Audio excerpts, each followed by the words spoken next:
Orodeals.com is being promoted as a site where you can supposedly get a $750 Target gift card just by completing a few simple tasks.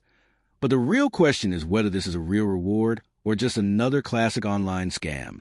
The site typically claims you can earn the gift card by completing surveys, downloading apps, or signing up for offers, making it sound easy and risk-free.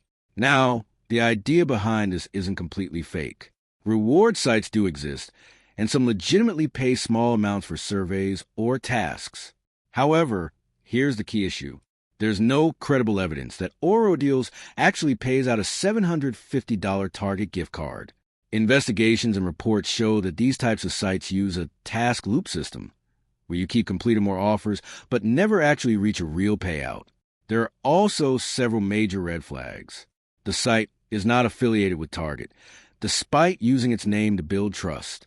Reports also mention requirements like entering personal details, completing multiple offers, and sometimes even signing up for paid subscriptions before qualifying for rewards. This follows a well-known scam pattern. According to cybersecurity research, fake gift card offers are one of the most common online scams, often designed to collect personal data or generate commissions rather than actually reward users. These scams usually rely on fake urgency, limited rewards left, endless steps or tasks, misleading testimonials or recent winners, data collection or hidden charges.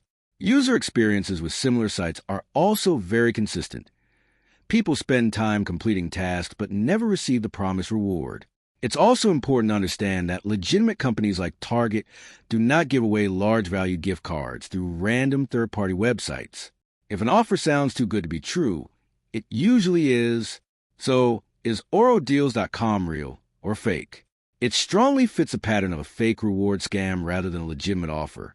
The bottom line is that Orodeals.com is very likely a scam designed to collect data and generate revenue from users, not actually give out a $750 gift card. So it's best to avoid it completely. Thanks for watching. Don't forget to like and subscribe for more videos.